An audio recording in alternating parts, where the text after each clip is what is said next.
Hello, my wonderful, amazing, accelerated kiddos. So, yesterday, February 3rd, we practiced solving equations with the variable on both sides. We did it with integers and with rational numbers. This video is just going to focus on integers, though. So, we've got some vocab. We have a term, which that's either the number, the constant, or a variable. So, X, Y, Z, H, A, J, K, L, M, N, O, P, whatever that they're using. Those are just the separate ones. You identify each piece. And terms are within expressions. And then guess what? An equation is when you have two expressions that have an equal value represented by an equal sign.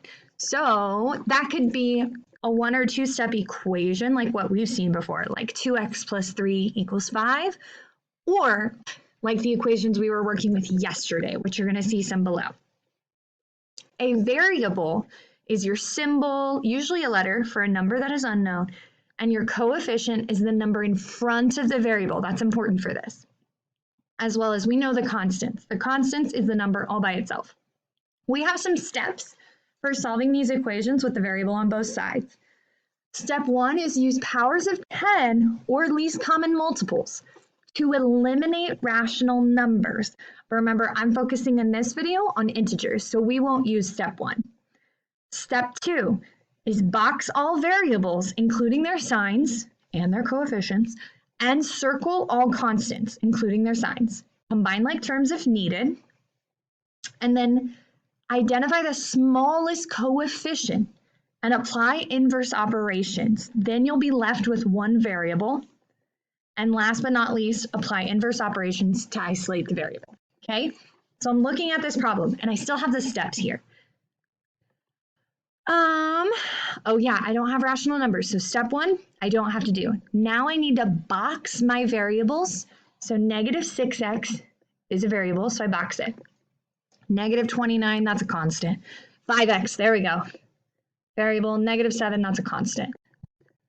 So now I'm going to use a different color. Negative 29, negative 7. Notice that I included the sign. I didn't just drop those negatives because that's how I would make some big mistakes. I don't want to do that.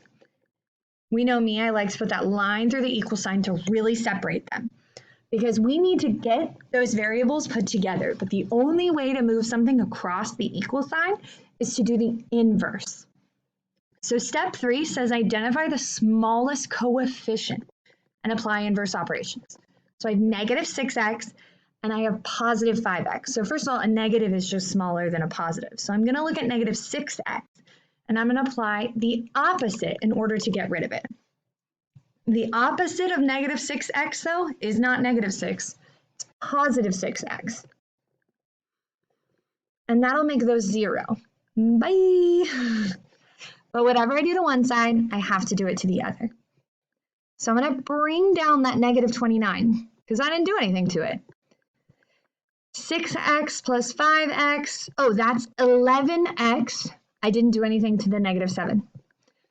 And boom! Now this looks exactly like a two-step equation that we worked so hard on this whole year. We practiced them last quarter. We practiced them with inequalities. We got this. I'm going to use a different color, though, because I like to separate it, you know. Now I'm going to apply those inverse operations to isolate my x. So x is on this side, so that's what I'm focusing on. I have 11x, which is multiplication, and I have minus 7, so that's subtraction. Remember, we're also doing order of operations backwards, so I'm going to add 7 first. Add 7, add 7. Negative 7 and positive 7 make 0. That's why it goes bye-bye. Sorry, I know I'm a lot. I want to use a new color. All right, now I bring 11x down. And then, okay, negative 29 plus 7. I have more negatives than positives.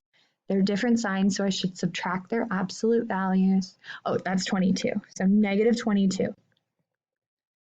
Now I only have that multiplication left. So the inverse of multiplication is division. I divide by 11, divide by 11. And remember, the whole reason I'm dividing by 11 is to get that x all by itself. So when I do 11 divided by 11,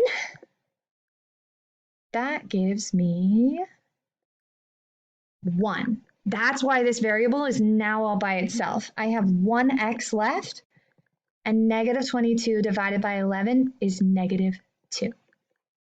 So this ending answer is negative 2 equals x, or I could write it the opposite way, x equals negative 2. Remember, reach out if you have any questions. Bye, friends.